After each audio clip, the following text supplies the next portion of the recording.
Hey guys, it's Bastian time. This is This Week in Nintendo News. I'm your host Bastian, and let's get to that first story.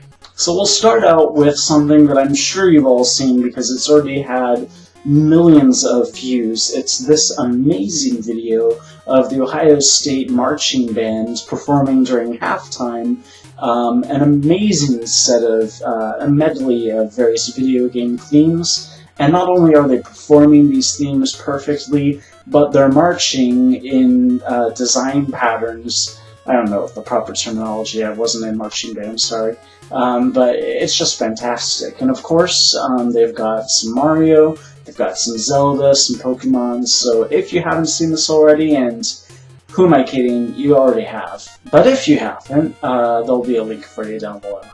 Next up is some not so fun news, and if you have done your Wii U pre-order at GameStop, you might want to check in with them and clarify because they have recently made a pretty huge blunder, and it turns out that in a lot of instances, when they were doing the pre-orders for the Wii U, they got a huge mix-up involved and didn't make note of whether you wanted the basic white version or the deluxe black version, and now have, in a lot of instances, ordered the basic version for a lot of people who wanted the deluxe version. So that's a little unsettling. Again, if you have pre-ordered through GameStop, you might want to check with them. Also unsettling is the fact that the place where these Wii U consoles are being manufactured, back in Japan, had a fire recently, that warehouse did, and that was pretty scary. A lot of people were wondering, yikes, is this going to have an effect on how many they will have available and so on? But the answer Nintendo is insisting is no. It had zero impact on the production of the Wii U, so we don't know too much about the fire there at that warehouse, so it sounds like it wasn't that big of a fire, or at least it was a fire in an area that doesn't affect the production of the Wii U, so that's awesome. We'll just hope that that's the case.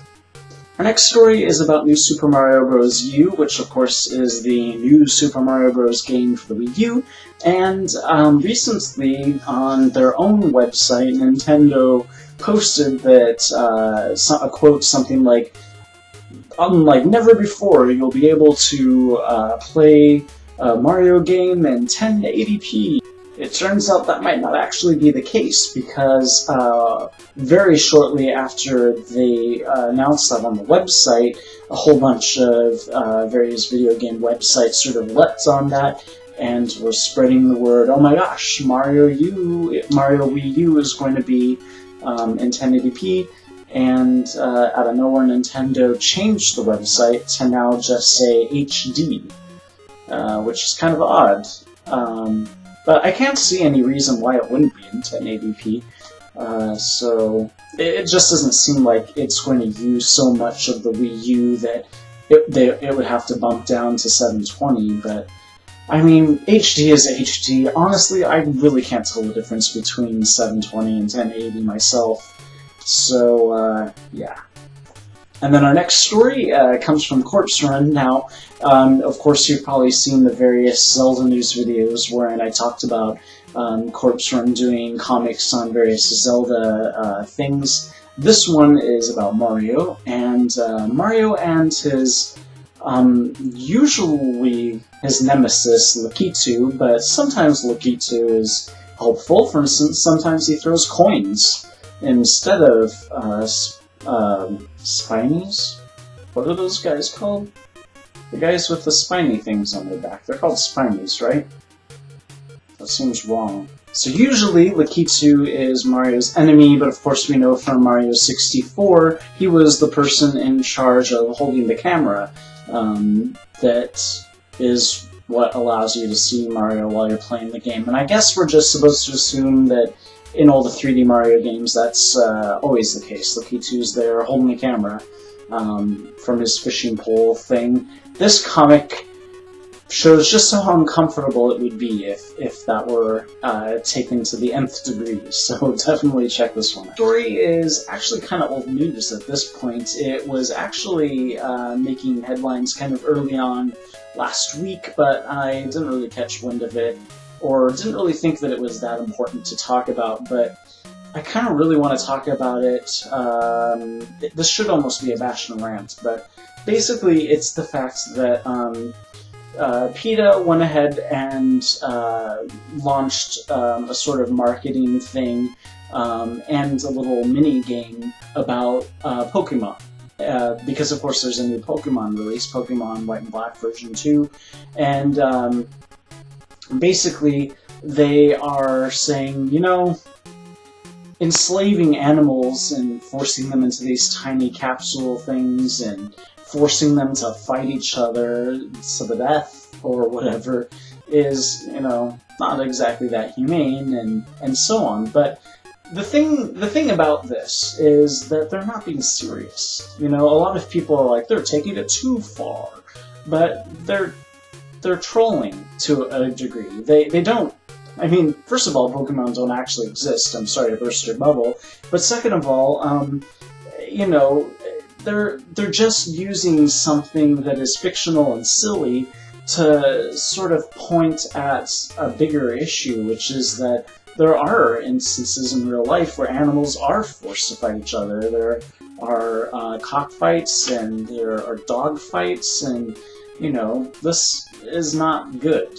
And so I think I'm totally behind them, to be honest with you. I think it's totally fine for them to be using something that is fictional and silly, and they're not being serious, to sort of bring light again to something that is kind of serious. So I don't know, that's just my opinion.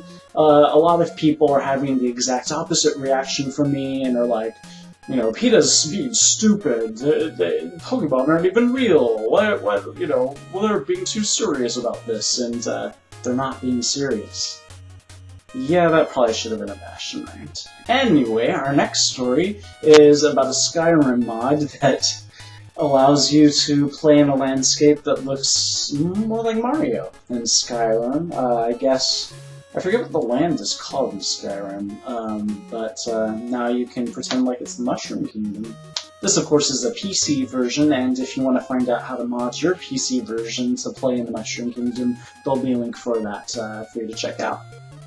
Our next story is about a super awesome hoodie. It's a Tanookie hoodie, and I wonder why nobody has thought of this idea before. I want it super bad, but I've got terrible news for you guys, which is that almost immediately when this started getting advertised, they ran out of stock.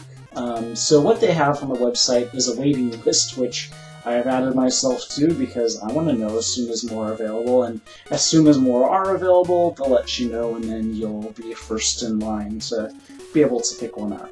And then our final story is completely shocking to me, and it's the fact that the GamePad for the Wii U was actually originally conceived as a device to be used with the Wii, but they decided that that wasn't a good idea and scrapped that idea. But then when they were working on the Wii U, they figured, actually now is the perfect time to do that, so let's do it.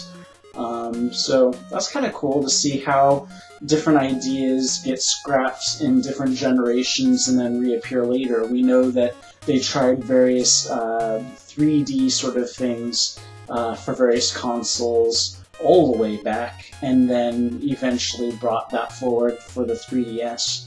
And now we know where the Wii U's GamePad came from. Makes me wonder about what sort of things that they're trying for the Wii U that they won't end up using, and that we'll see in the future, so who knows.